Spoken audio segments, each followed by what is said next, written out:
I don't understand. Why are you showing me this? Can't you check dental records or something? What is wrong with you? I'm sorry. It's my job, lady. You're the only living relative, and no, we can't check dental records. There's no head.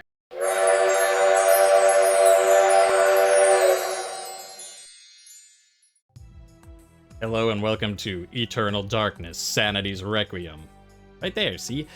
I am super excited to finally get to show you this game, bring it to you. This is my favorite horror game of all time, hands down, bar none. And I've wanted to show it to you for a while, but there's always sort of been technical reasons that it wasn't working with the stream and stuff. And I think I finally got all that ironed out, and now I can present it to you, stream it for you, show it to you on YouTube, and just have a good time with it. Now, as you can tell, I'm here and the game isn't yet. I'm doing a full introduction of this game because there's a few points I want to go over. Though it's kind of funny now that I'm thinking about it, because like, when was the last time I did a full introduction to a video game? Because the last one that's coming to mind is Doki Doki Literature Club. And like, psychological horror, it has a way of bringing out the introductions of people. Who knew? But to that end, that's sort of the first point that I wanted to go over, is this is not a game for all audiences. This is a game for mature audiences. Don't be fooled by, there we go, the 2002 Nintendo copyright sitting there. This is one of Nintendo's few and far between as they are, but rated M for mature games. Now, it's still, GameCube graphics. It's not hyper-realistic or anything, but I know that a few of you out there got the young ones, and this game, blood, guts, gore, scary monsters, spooky scenarios, it's just not for them. I'm doing Super Mario All-Star Attack at the same time I'm doing this. You could have them watch that, have them watch something else. It's just, this train ride ain't for the little guys. Okay. So now that everyone who's here is supposed to be here, the second point I wanted to go over, just because I don't think there's going to be a good time to bring it up in-game without just, like, pausing, I wanted to sort of give the historical significance of this game for those of you who may have never heard of it, or, like, heard the name but don't know much about it. This game was kind of the birth of the Sanity psychological games. Now, there were horror games that existed before this one. And for all I know, there were psychological horror games that existed before this one, too. I mean, probably. It's copyright 2002, and so that's, not that early, relatively speaking, in terms of video games. But this was kind of the big groundbreaking game that, going forward, a lot of games started emulating and taking the lead from. Because this is the game that introduced the Sanity effect, or at least introduced, if there was another one, it's the one that introduced it mainstream and people took notice of it. To the point, actually, Nintendo patented, well, it's a little unclear, I've read it sort of two different ways. They either patented the Sanity meter at the time, or they patented some of the Sanity effects. Now, I obviously haven't seen the patent paperwork myself, I don't know which one is the true version, but it is true for sure, Nintendo patented stuff relating to the Sanity effects of the game. And, because before then, there's times with, like, scary games where monsters are going, like, blah, and popping out in your face with jump scares. And there's stuff with, monsters chasing your character around the screen. But this is kind of the first game that made it popular for, it's not just the monster is chasing your character, but the game is chasing you, the player. Which is actually kind of funny that, in retrospect, it was critically a success, and like everyone who played it, me included, anyone who got a copy and played it, it was a success, but it did not sell well. It was a financial flop, which is kind of funny considering that, like, it's not like it was no-name people making it either. It's Nintendo with Silicon Knights, which, if you're not familiar with Silicon Knights, you might have heard of Legacy of Kain. Yeah. So it's like two big names doing this groundbreaking psychological horror. I guess psychological horror is just not for everyone, so maybe that's why, but I'm sure you can think of plenty of games now that take the lead of, like, as your character's sanity starts dropping, the game starts differing, right? Like, this is the game that made that a thing going forward. So yeah, it's historically very significant. Now, building off of that, the third point is, this is not going to, as I said, this is my favorite horror game of all time. It's not necessarily the scariest horror game of all time. In fact, it isn't the scariest horror game of all time, and that's okay. And I'm just asking that people say, respect each other's opinions when it comes to the game, because some people are going to be like, oh, this is super spooky and I can barely watch it. And other people are going to be like, this is not scary at all. And both of those are okay. You know, maybe if this isn't scary, think of it as you would, say, a museum piece, or like, say, the way, if you're watching like an old school horror, like classic, like Dracula or Frankenstein, right? Like, maybe they're not scary by today's standards of horror, but you know, for what they did at the time and what they led to, it's still interesting. And you know, I say that because like I know some of the sanity effects, for instance, they've not dated well. Like some of them, sure, they still work great. Some of them are definitely of the time, and they're gonna hit you different now. Like you watching this on YouTube, like on your cell phone, it's not gonna have the same effect as if you say playing alone in a room with your GameCube and your, you know, your big ass TV in front of you. Some of the stuff is, you know, technologically irrelevant now, and that's okay. You know, time has marched on, but that doesn't mean that its impact as a game on other games has, you know, decreased any. So that's all. Just wanted to, you know, not, you know, this is a mature game, not for the youngins. If you don't know it, it was very historically significant. This is sort of the grandfather of sanity effects in video games, and to that end, whether you think it's scary, not scary, whether you like psychological horror versus jump scare horror, let's just all be respectful of each other's opinions, all right? Okay. So, I'm gonna shut up now, you know, for the next, I don't know, 5-10 minutes and let the game do all its intro loading and intro cutscene stuff, because it's pretty cool to watch, and I'll be quiet for all of that and not spoil it. I just suggest, no, you put on your headphones, watch this in a like big open room, just you sitting in the middle of it, and turn the lights off, because after all, the darkness is coming. Deep into that darkness peering, long I stood there, wondering, fearing, doubting.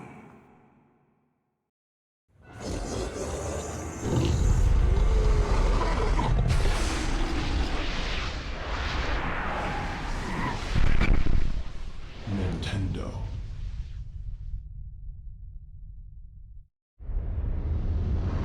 You too will come to understand fear as I have.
And that's just to get to the start screen. Like, isn't that the best intro just to get to your start screen you've ever seen? And sorry to break your watching stuff, but we have a couple things. Yeah, let's put on subtitles. Unfortunately, I couldn't get Rumble features to work. And, you know, we'll just admire Alex's skeleton while we're here. Ma'am, you have a very nice skull. Alright, but yeah, I wanted to turn subtitles on, because, you know, that's what a good streamer does. Anyways, I'll shut up now, let you watch the intro movie in peace.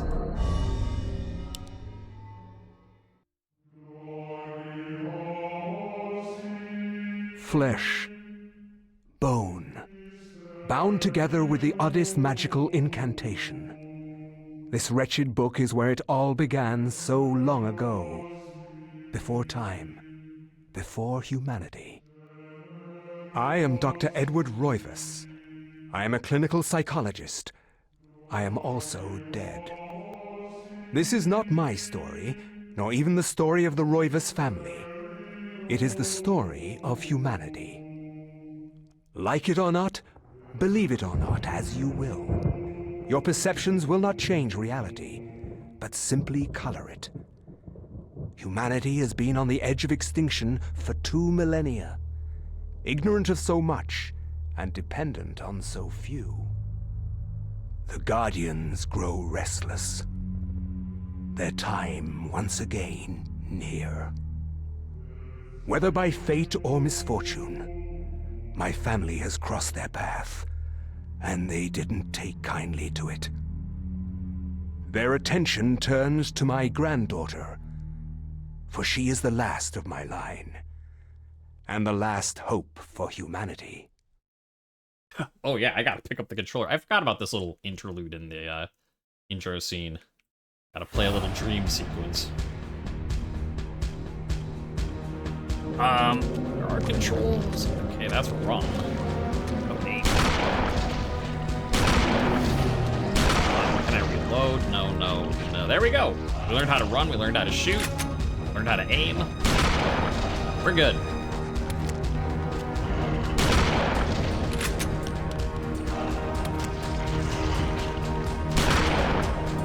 Alright, game's over. We win.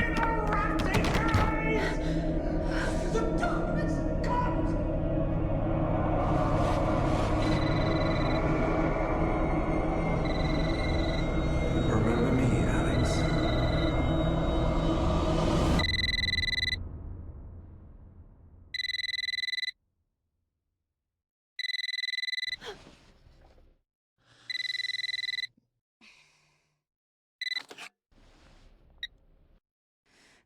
Hello?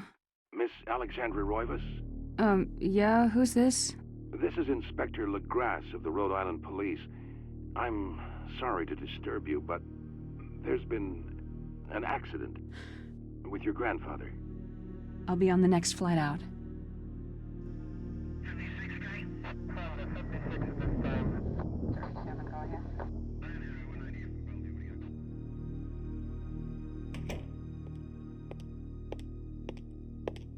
Ah, Miss Roivas, I'm pleased to meet you. I trust you had a pleasant trip? Yes, I suppose so, considering. Yes, my condolences. This is most unpleasant. It's a shame we couldn't meet under brighter circumstances. Yes, it is. Can we get this over with, please? Of course, this way. But I must warn you, it's not a pleasant sight. I'm afraid there's not much to see.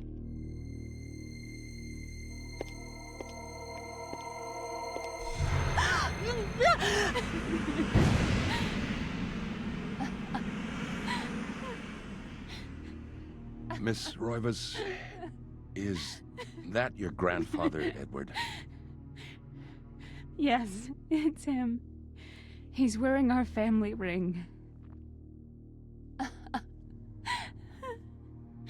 I don't understand. Why are you showing me this? Can't you check dental records or something? What is wrong with you? I'm sorry. It's my job, lady. You're the only living relative, and no, we can't check dental records. There's no head. None of this makes sense. There's no sign of intrusion, and there was certainly a lot of force used here. I have never seen anything like this in my 20 years on the force. We have no evidence except for the body, and what's left doesn't say much. Ugh, we don't have a single clue. Well, you better find out who did this. I'm not leaving Rhode Island until you do. There must be some clue in this old mansion revealing what happened. I want answers. So do I. I wish I had some.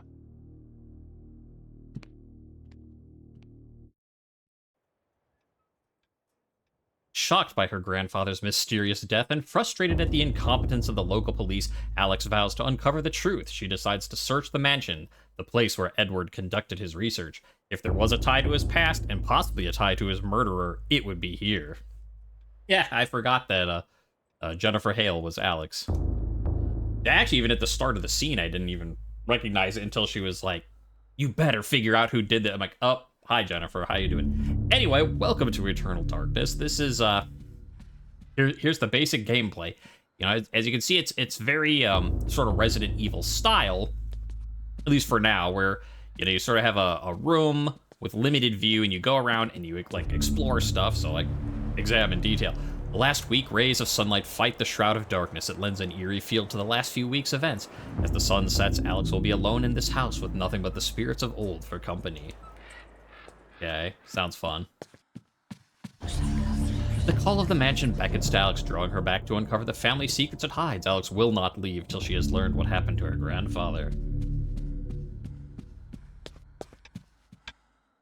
A beautiful carriage clock. The hands appear to be stuck, yet the clock continues to tick with the time permanently set to 3:33. Oh, I wanted to mention it, but then I didn't want to interrupt the scene. If you had noticed, when she got the call from the police, it was 3:33 a.m.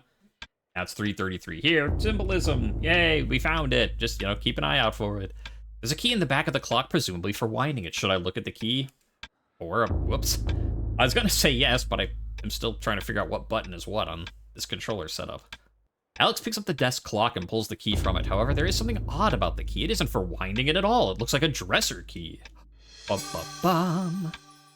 So as I said, as very similar to a Resident Evil thing where it's like, explore the stuff, and you're like, oh, here's a clock, you examine it, you get a key from it, now you can use that key elsewhere. So that's sort of how, the exploration part of the gameplay works. Very, very similar to other stuff. Portraits of the ancestral Roivus line the foyer walls. Their faces reveal a dark, brooding edge. There's something about each one that gives the viewer an unsettling feeling.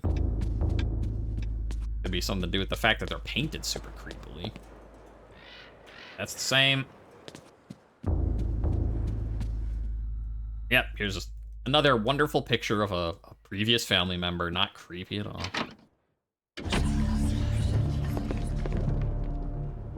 A wooden plaque is fastened to the door, taking the place of the lock. A colored sigil is carved into the wood above a wide slot. The slot is just wide enough to insert a narrow blade.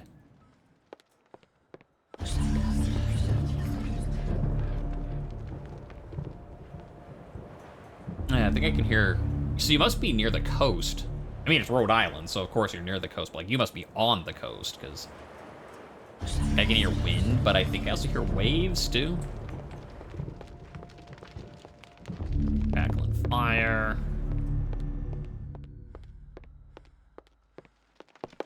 Alrighty. That's that room. Now, well, let me keep looking around here first. A grand piano stands here awaiting the hands of a decent musician. Unfortunately, Edward never really lived up to that description, and as such, the piano fell into disuse. Yeah, so the thing is, while I do remember the overall story of this game, I don't really remember the gameplay at all. Like a light switch or something we can put on the wall there. Good to know for the future. The illustration features a collection of strange line designs related to each other in a cyclical manner. There appears to be some significance to it, but it isn't particularly evident. Oh, you'll learn. You will learn. The table is set for one, Alex's grandfather. Edward's private nature meant that he never had many visitors, and this is the only evidence of it. So yeah, you're gonna have to bear with me as I mean, maybe it makes it for a better video anyways, as I'm running around exploring, because, like, I remember basic stuff like, this is eventually where we need to go to start the story, but I don't remember, like, which room leads to what, or, like, what drawer is where, what item is where, so... You're just gonna have to we're gonna explore this thing together, because it's been a very long time since I've last played it. The door is locked. Oh, here's one of the things I wanted to talk about, just one of the things that makes this game great. So, kind of see her limping and you can hear her panting. What's interesting is that you have a stamina meter, but look around the screen. Where do you see it? You don't. All the characters are going to be playing as, they have different stats. Some are healthier, some are more, have better mental faculties. Some people can run longer, run shorter, but they don't really tell you these things outright. So, it just helps give that creepy feel. So, like, if you're being chased by a monster, like, you can sprint, but you also know you're going to run out of sprint eventually. You can't just sprint forever. but the game doesn't tell you when that is. So you just have to listen and be like, okay, she's panting, let's take a break. You know, it just helps give that creepy feel because, like, you know that you're going to run out of stamina, but it's not going to tell you when. Oh, I love this room. It's just so pretty. I've always loved this room. I think partly because it's, you know, not dark and creepy like the rest of the mansion. I'm like, a bastion of light, please. Save me from the dark things. A crank socket is mounted in the telescope and appears to be linked to a mirror supported by a brass pedestal. A curious contraption, to be sure. What purpose can it possibly serve? Should I adjust the mirror? Doesn't do anything. This is not a puzzle we have the pieces for yet. A globe cradled in a wooden frame, its glossy surface painted in the likeness of an ancient map. A lens is situated in the northern hemisphere above a label that reads, "There be dragons here." Oh, and so much worse. So much worse than dragons. There's something around here, yeah. In the warm glow of candlelight, the Roivas family tree hangs from the wall. Shadows flitter across its surface, obscuring the detail. If one looks closely, the family's secrets are revealed. You might recognize this is where we were talking in front with the guy. You know, you saw the red armchairs in the background. Oh, I just had a bad flashback to this area of the game. Don't mind me.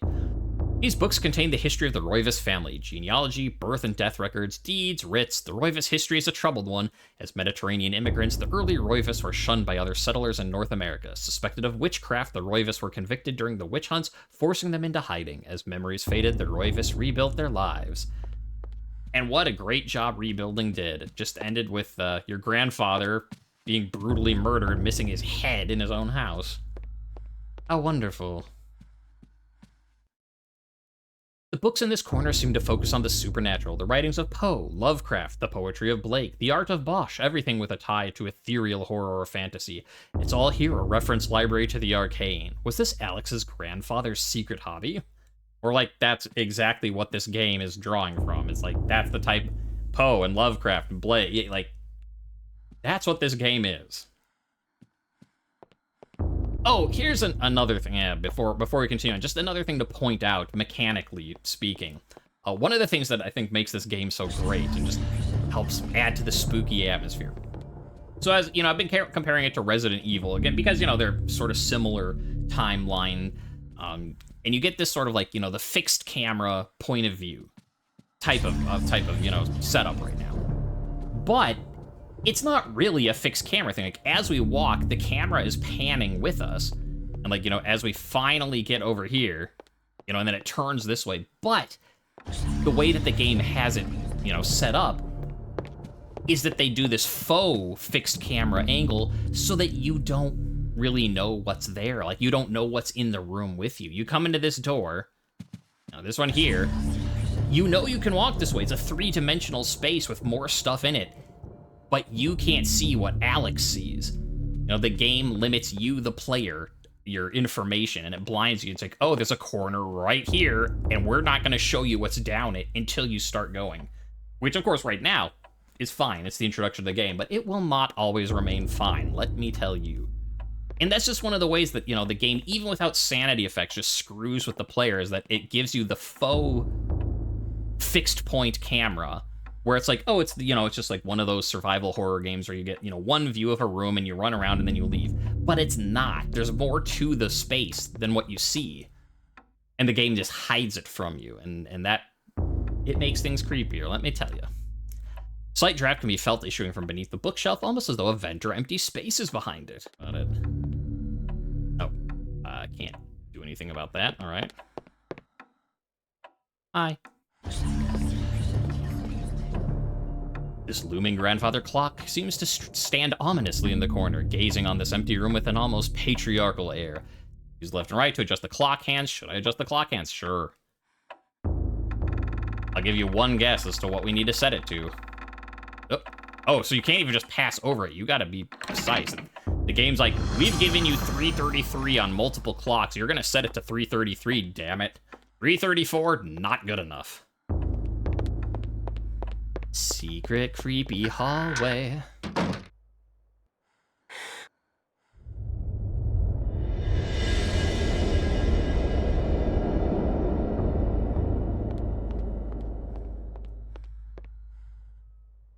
An aged page set inside a glass frame hangs on the wall. An insane scribbling covers the page, incomprehensible to Alex. Perhaps if Alex had some kind of tome, it could be deciphered. Where could we find one of those? A small shrine of candles. Their placement appears to be very deliberate, matching the etchings on the table and the wall's illustration. The candles are unlit.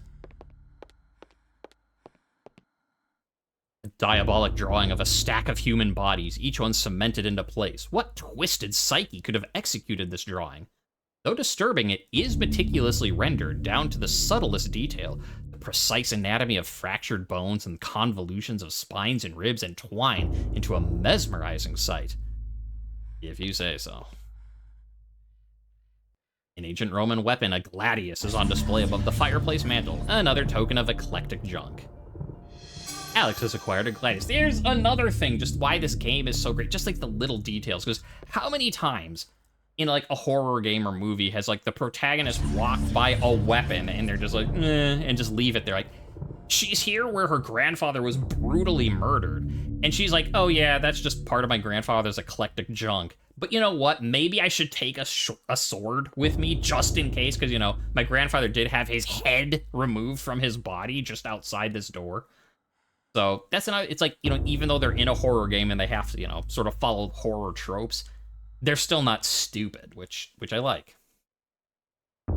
This is a bizarre drawing of a cyclopean city, its immense architecture bathed in an unnatural fog. The detail is incredible. As Alex studies it, she can almost imagine the city's inhabitants. No, you cannot. You are so very off, Alex. A painting of a jungle-shrouded building. It seems to be a temple in Asia, perhaps from Thailand, Cambodia? This looks like some kind of mask. The face is serene in composure with a faint hint of smile tugging at the corners of the mouth and eyes closed in deep meditation. All right, we have a success. Oh, nope, one more. This Gothic cathedral is silhouetted against a stark light. The image is vicious and devoid of subtlety. Every brushstroke echoes the spikes of the architecture, imbuing a violent feeling, though the building itself is a harsh imposition on reality. A grim picture indeed.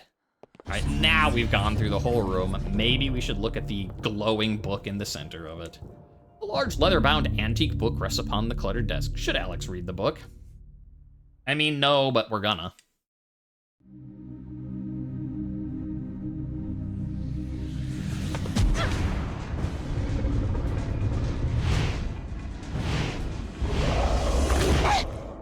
Welcome to the Necronomicon. By which I mean the Tome of Eternal Darkness. I had no knowledge of what was to come, nor did I care. How the knowledge changed me, it will also change you. As you read this, you will come to learn fear as I have. You too will come to understand, or you will perish. To think that once I could not see beyond the veil of our reality, to see those who dwell behind.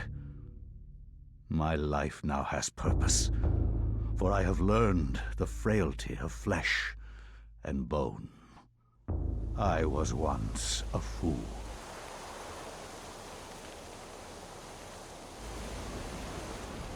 Where is Quiescandamest? Where is Conservandine? Facusatis aquae sumat, et animus eorum confirma, pugna huis diasit modo prima multarum, si inceptum conficiamus. Quam primum, Centurio Augustus. I would like to compliment you once more on your battle tactics. Our enemies did not have a chance. Do you believe that it really exists, Centurion? I do not doubt our Emperor's beliefs, or his orders. But if we are to retrieve the artifact, then we must be strong and patient.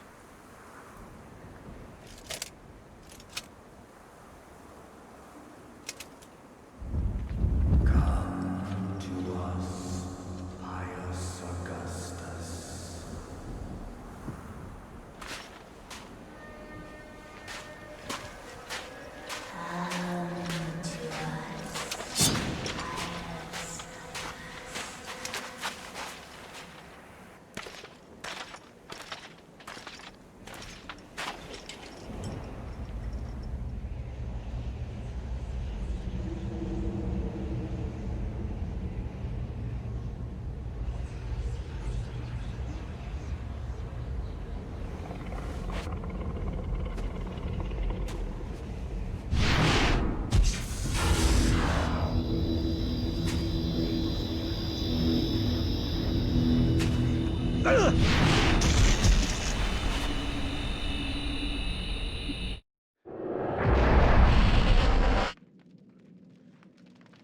All right, okay, I didn't want to say anything during the cutscene again, but that also, I'm not sure which one is my favorite, but that is definitely tied up there for the best use of the game explaining that they're not actually speaking English and they're just translating for you, the viewer. The other one being Metal Gear Solid 3.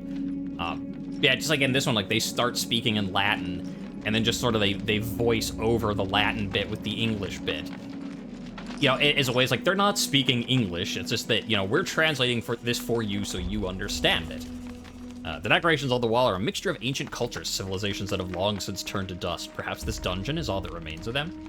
And yeah, I'm not sure which one I like more, but it's definitely tied. But the other one I really like is from Metal Gear Solid 3, when Snake rescues Sokolov during the like intro mission, and they're talking, and Sokolov's like, "Wow, you speak Russian really well." It's like they just never were speaking. You know, they're always speaking English or, you know, Japanese or whatever you set your game set to.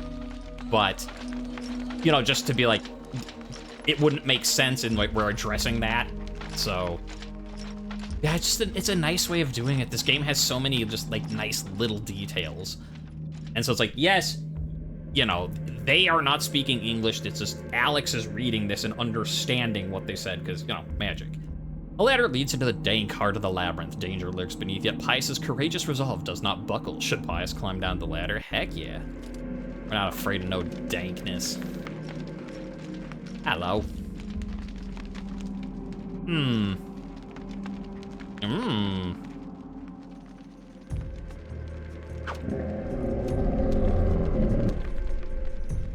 Hello, sir. Now, this is the tutorial mission. I mean, well, you know, Alex exploring the mansion was sort of the tutorial of here's how you move your character around. This is kind of the tutorial, here's how you play. Oh, and I'll talk about that in a second after I get rid of this guy. You might not have even noticed anything happen, which is... Yeah, we can, you know... Because I know how to play the game, like, maybe you're just like, slash, but you can target different pieces, cut off the arms, cut off the head, finish him. We can finish him. It doesn't do anything for Pius. That's a mechanic that will come in later. But Pius does not have to worry about his sanity because, you know, he's a Roman centurion or whatever, and they got a couple skeletal monsters, whatever. I stab them and it's fine. I'm not scared of no ghost.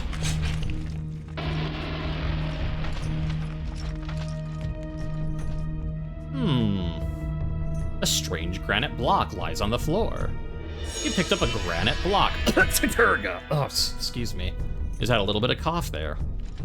Don't mind me. Oh, so here's what I'm talking about, like with the fixed angle that's not really a fixed angle, and it kind of messing with you. Like, you walk into this room and the camera's like, okay, here's your room. Except it isn't. You have this whole space too, and these monsters come out of it from the side where you can't see. But it's not, you know, so the game teaches you that just because the camera is pointed here, I'm motioning my hand as if you could see that.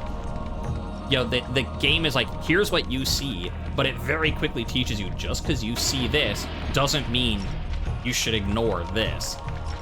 And so the game is just very good about making you feel afraid of things, even if there's nothing there, because you don't know.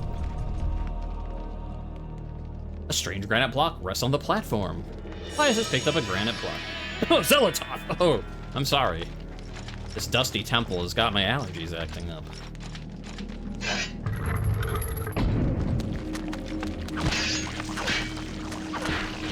Just whopping on these guys, and you know, oh, I forget if. I think they can actually hit each other. Yeah, if you cut off their heads, because these are just, you know, the super basic zombies. Yeah, I think they can hit each other, they're just not close enough. But they just sort of stand there and flail around. Oh, here's another one. Let's see if I can get him to run into that guy. Yeah, like it didn't really slow him down. Like, it's cool. Haha, no arms. You have to try and bite me now. Alright, let's just kill you. And you. Ladder, but back. Strange granite block lies on the floor. Picked up the block. Goliath. Oh. Oh, there's another guy here. See, this is exactly what I'm talking about. Like, we come in here and we know that this isn't the whole room. Someone else came out, and now I'm like, all right, well, I think now I've cleared the room. Like, there's the staircase, here's the block. And then from behind the camera, this guy's like, oh, nope, just kidding. The room keeps going over to here. Stupid guy. Scaring me.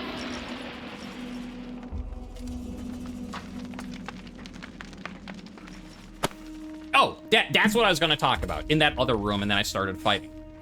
You know, one of the reasons why I actually am talking now, because like obviously I took out my camera to sort of keep the atmosphere, but I realized there's a lot of things in this game that you won't necessarily pick up, and I want to be able to like point things out to you in case you miss them.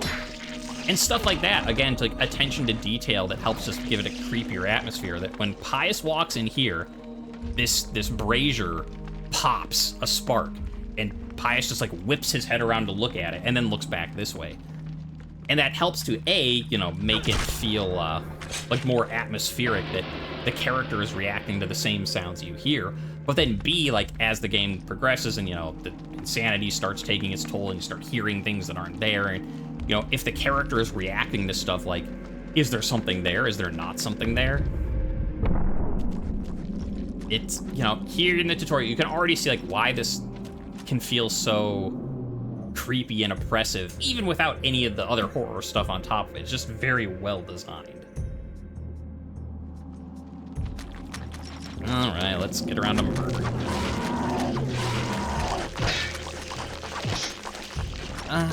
You.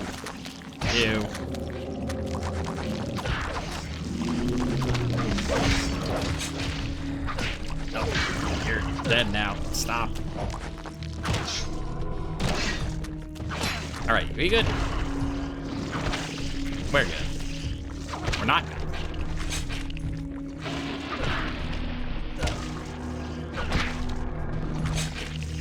All right, I'm not even gonna pretend to do a thing. Mantarok. Now, I'll give you a little, you know, you'll come to know and love these names all on your own as the game goes on, but just a thing I find kind of amusing. So let me put these blocks in. So, this wall is prominently decorated with a strange line symbol carved in the granite, cut in the wall's a square hole that something's been removed, right? Okay, yeah, here, you know, go into your thing, you can use, you can equip, you can check stuff, you can switch between things. Oh, I forgot there was actually a map. That's actually useful. Thank you, game.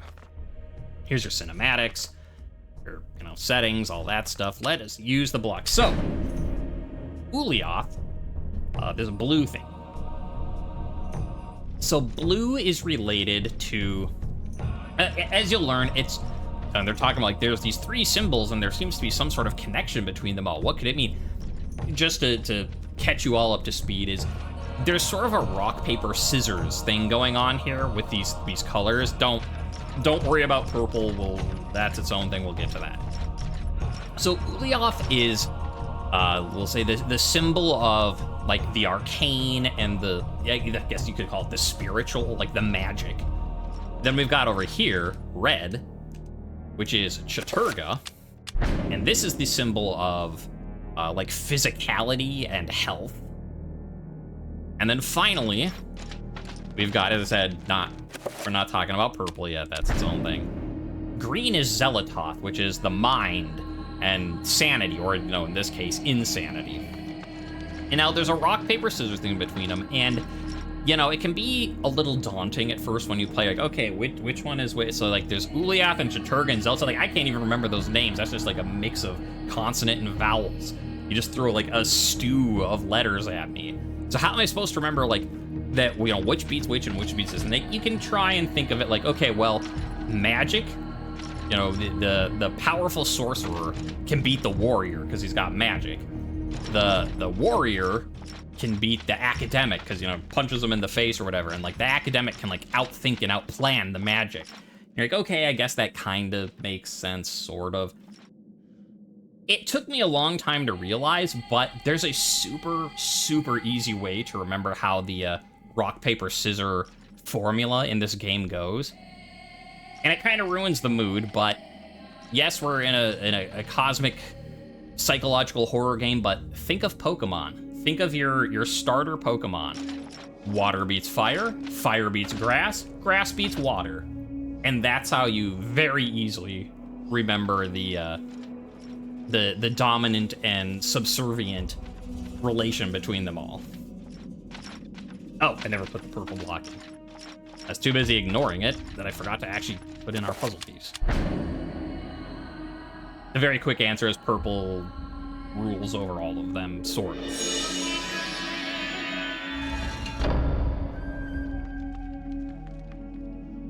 And now, speaking of these three colors, up comes the first big decision of the game.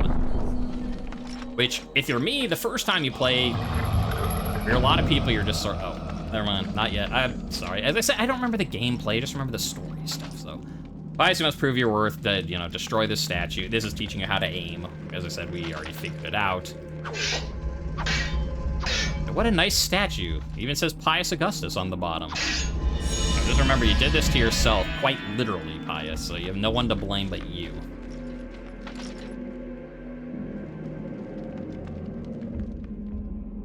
It was such a nice statue of me. Well, then why did you stab it? Also, that is one heck of a sword that can cut down a statue. I mean, yes, there's magic in the lab. Oh, yeah, and I mean, you probably saw earlier, but like, obviously if you dismember someone the whole way, it's a lot faster than, you know, having to hit them over and over and over. Whereas, you know, at least these basic zombies, if they don't have a head, they don't have arms, they can't do anything, so they just fall over. Button attached to a small pylon softly illuminates the room. A bizarre energy seems to radiate from it. Should I press it? Yes, but again, I hit the wrong button. Square is B, X is A. Keep that in mind, me. Anything else to look at while we're in here? No.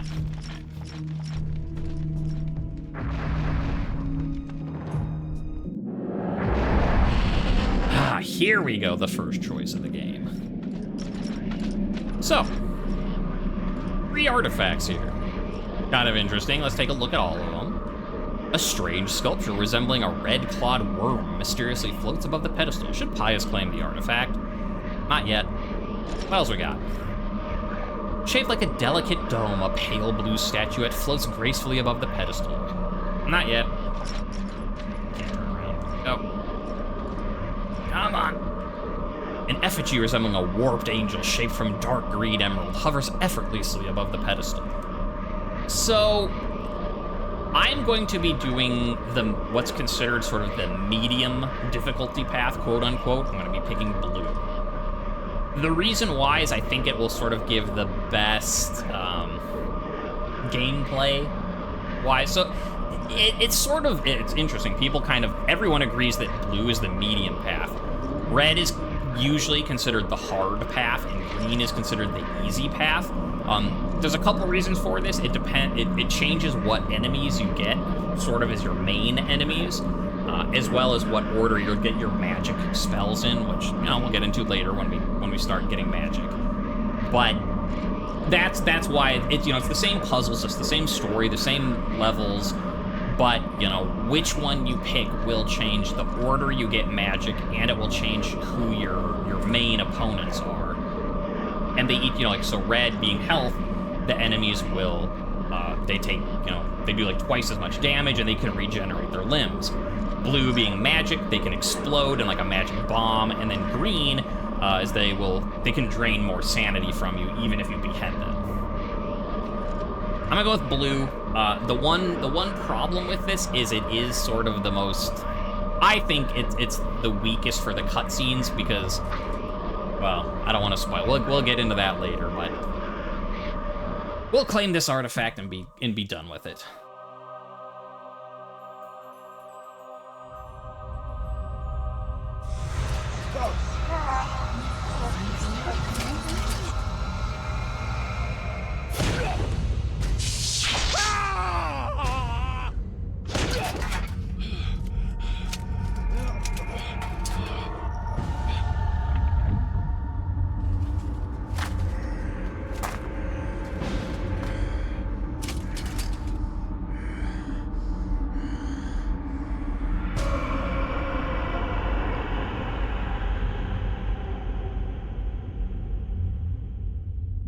Eons have passed since then, and I have learned much. All at once, I understood. The forces of the multiverse all made sense under the transcending power of Ulyaoth. No mountain too high, no city too far. Face me, and you shall surely perish. Alex has acquired the Tome of Eternal Darkness. Cool. And now that you've seen the intro chapter, I can say, as earlier saying, you know, like, oh, right, that our protagonist here, Alex, is voiced by Jennifer Hale. Pius, our main antagonist, is voiced by Richard Doyle. So, you know, it's just all those classic voice actors all coming together. Okay. And now this is glowing. Let's take a look. Strangely, with the Tome of Eternal Darkness in her possession, Alex can read the page, the chapter page from the tome itself. Should I take it? Yes, please. Now I pressed the button.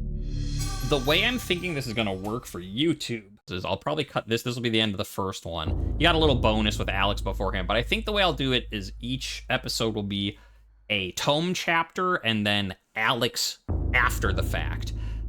Because as you're about to learn this one, what happens, sort of the gameplay loop, is that Alex reads a chapter, she will learn something, you know, she might get a new spell, she might learn a new piece of information, and then she can react to that in her current time to, you know, to make use of it in her current day and age. Now, in this case, all we could do is make, oh, we've read the Tome of Eternal Darkness, now we can read this page. So there's not much to do after this one.